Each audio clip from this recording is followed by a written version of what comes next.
I-level up naman natin ang homemade chicken nuggets mga parikoy. Huwag puro ketchup or anumang lagi nating isinasawsaw. Gawin naman natin to sa homemade chicken nugget. Siguradong mapaapawaw ka na lang sa sarap mga parikoy. At sa mga pihikan na mga bata dyan mga parikoy, heto na ang katapat nila. At sigurado papakain sila ng madami mga parikoy. At baka pa ulit-ulitin pa iluto sa inyo to mga pariko. O, nyaman. Akin, sakin! Meron tayo ditong in-order na dalawang homemade chicken nugget mga parikoy. Balitaan ko nga na masarap daw ito mga parikoy. Mas lalo pa natin ito pasasarapin mga parikoy. Let's go! Kung gusto nyo pala mag-order mga parikoy, heto po ang page nila at phone number. At heto ang ating gagamiting ingredients para pasarapin ang ating chicken nuggets. Let's go! So unang gagawin natin ay magpapainit muna tayo ng mantika. At kapag mainit na ang ating mantika, diretso pireto na to mga parikoy. At saka na tayo gagawa ng masarap na white sauce.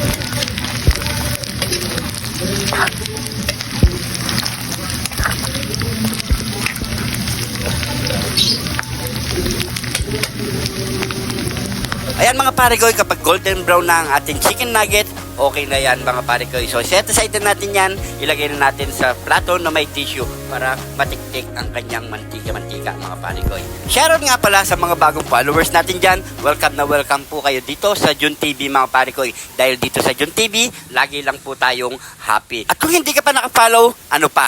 Follow na mga parikoy. Umpisayan na natin gumawa ng white sauce mga parikoy. So maglalagay na tayo ng mayonnaise. Kahit anong mayonnaise pwede naman mga parikoy. Maglagay na tayo ng pamintang durog at konting toyo, nor seasoning, at syempre ang masarap na liver spread. Lagyan natin ng konting pinigang kalamansi.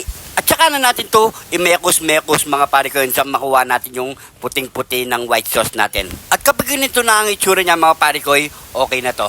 At saka na natin to ituhog ang ating chicken nugget nasa sa 3 piraso mga parikoy sa isang stick. Shoutout nga pala kay Ma'am Lisa Estrada at saka kay Paul Cura at syempre kay Romel Gopez at kay Dan Bondok at kay Iris ng Australia.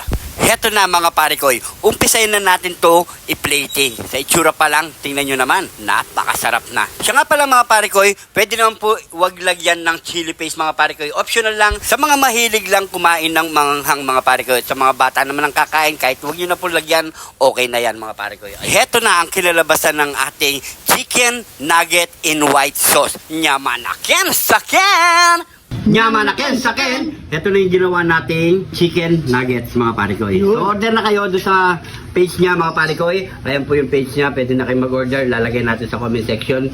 Siyempre mga parikoy, 100 pesos na yung per box, 12 pieces na yung laman mga parikoy. Pwede na sa pang 2 tao. At lalong-lalo na sa mga kids natin. So pwede rin na kahit hindi nyo lagyan ng chili paste mga parikoy.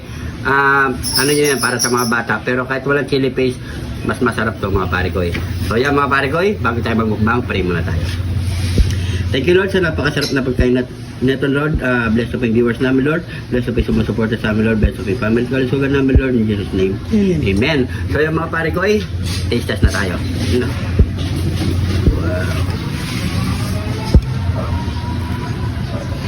Wow. Yan, pinalevel up ang ating chicken nuggets. Kain po.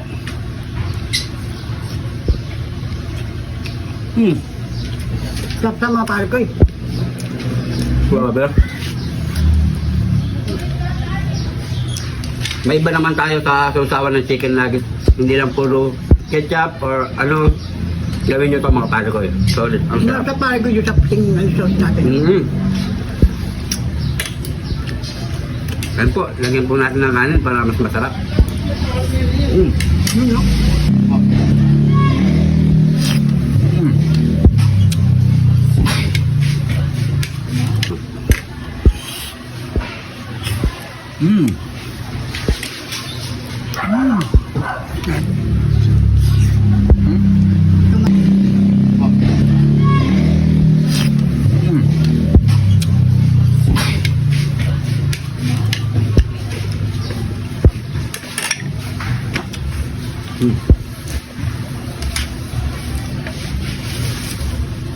Kaya nga pala mga parikoy, kung nahalata nyo, nandito muna kami sa bahay kasi nga sobrang init sa outdoor mga parikoy. Kaya ingat-ingat lang Hindi po kami tayo. malabas parikoy. Sobrang init. Magaling sigurado. Yung palang mga bagong followers natin dyan, salamat po ah. Welcome na welcome po kayo dito. You know? You know?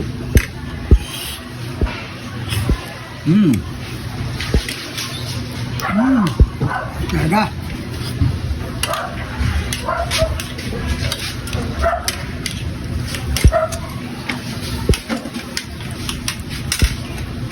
So, ang sarap ng nuggets niya, no? So, hindi ko namin nakita kung paano niya ginawa. Pero solid ang sarap ng nuggets niya. Talagang 100 talagang sulit na. Hindi mo siya tinanong pala kung paano ang ginawa niya.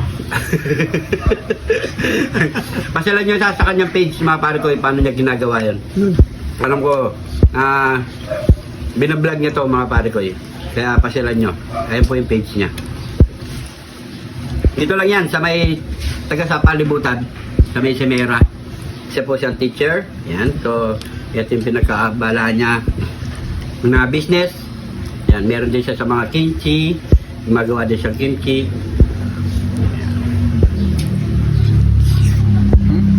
Ito masarap niya. Oh.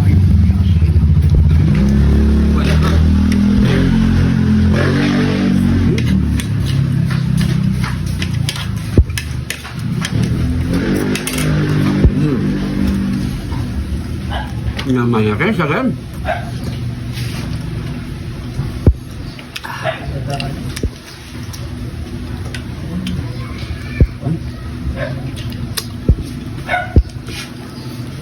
Ako mas lalong pinasarap.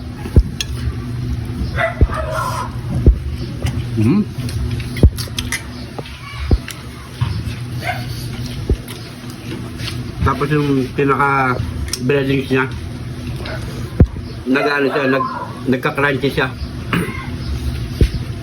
Perfect.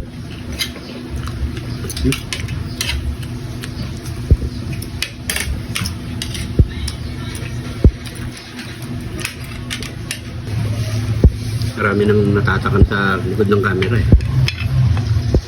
Sarap ng ano. Oo. Yan. Ano? Namanya? Sabi.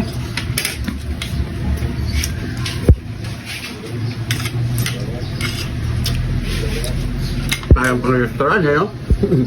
Subukan nyo, mga pare ko, the best siya. Talaga, promise. Nilareto ko sa inyo. Siyempre, lalong sasarap yan kapag sinabayan ng soft drink. Yun.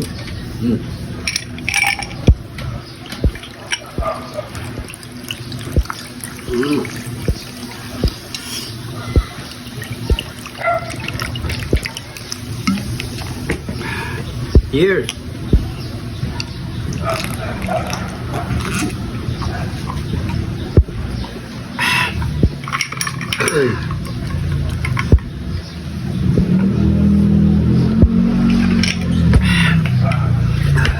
Thank you, Lord. So yan mga pare ko, siyempre, meron pa tayong kasama dito. Maraming salamat sa panonood. At siyempre sa mga bagong followers natin dyan, welcome na welcome po kayo. Maraming salamat po. Kung di ka pa nakapollow, mag-follow na. Kung napadaan ka naman sa video na ito mga pare ko, pag-comment kung saan babat ang ating video para alam natin. Comment na kayo mga pare ko sa gusto magpa-shoutout. So yan mga pare ko, maraming salamat sa panonood. Ingat po kayo lagi dyan. God bless po.